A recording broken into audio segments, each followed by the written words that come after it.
Hey everyone, it's Matthew with EVGA. In today's video, I'm going to show you how to install this, our ACX CPU cooler on your Intel chipset motherboard. On our EVGA ACX CPU cooler, you'll find a few different things in the box. Obviously, you'll have the CPU cooler itself and the fan. But in this box here, you'll find all the hardware needed to install it. Now, we have hardware able to install this CPU cooler on the EVGA 2011 platform, as well as the AMD platform and all Intel platforms from 1366 up through 1151. To begin the installation, we're going to be using the Z97 classified here, which is EVGA 1150 socket. We're going to take this backplate here. Now for the Intel side, you want these four parts to be flush against the motherboard. Vice versa, if you were installing this on an AMD motherboard, you would want these four parts to be flush against the motherboard. So we're going to install it like this first. Then you're going to get these four screws, the longer ones. Just go ahead and put those in like so.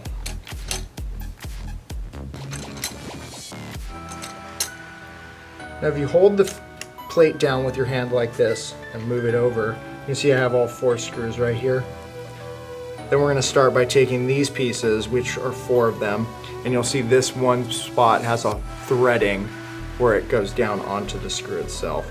And you're just going to thread all four of those down, and that'll hold it in place while you work. On EVGA 2011 platform, that would be our X79 and X99 motherboards.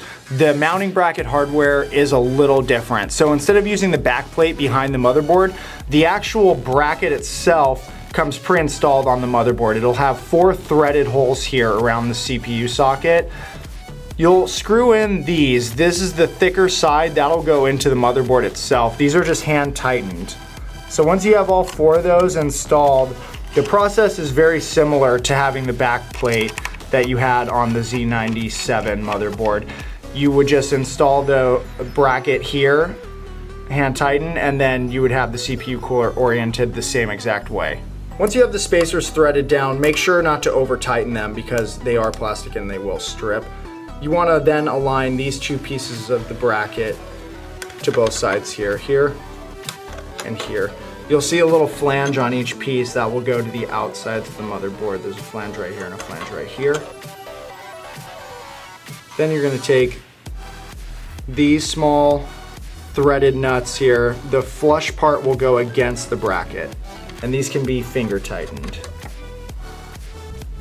And now that we have the bracket installed, we can take a look here at our main piece, which is the CPU cooler itself. CPU cooler will have this protective film covering the copper contacts. You want to make sure to remove this when you're getting ready to install it so that the thermal compound that we're going to put on the CPU adheres to this. I'm going to start with some thermal compound. This does come with the CPU cooler. You want about a little bit bigger than a grain of rice, maybe a small pea size is a great amount, right into the center of the CPU heat spreader. Take this piece here, has two dimples. This will sit right on top of the actual cooling block here to make sure it doesn't move. You can just lower that down. The thermal paste will spread out that way. And then we're ready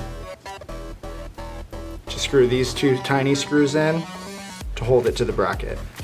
Now we're going to take these two screws that'll screw in the main bracket for the CPU cooler into the bracket that we installed into the motherboard. I'm just going to align these tiny screws with my fingers first into the holes. And we'll go ahead and screw those in. I like to do maybe a few turns on each side, just so we get an even distribution of the thermal compound on the chip itself. So if you screw all in on one side all the way down, the thermal paste is basically going to be like a tube of toothpaste, just going to wedge over to one side, and we don't want that. Our four rubber pieces here are just going to go into the fan like so. Once you get it up here against the notch, you're just going to pull that through, and then I'll basically ensure that the rubber piece that secures the fan to the heatsink is installed correctly, and you do that for all four. We can always move these around later on if we, have to orientate it a bit differently. Now on most, but not all fans for PC cooling, the side here that has the logo that does not have the motor will be the side that draws air in. Usually the side that has the motor is the side where air is exhausting out of. We're gonna install this side against our heatsink. So these rubber feet here that are on the fan that we just installed, they will go into the slots on both the top and the bottom. They're rubber, so you can pull on them a little bit just to kind of get them into position. We'll start with the bottom part right here.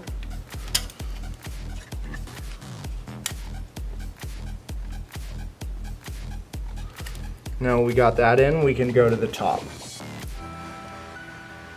It's a snug fit. You definitely don't want the fan moving around when it's in operation. And we also included these rubber feet just because it actually dampens the sound of the fan against the heatsink.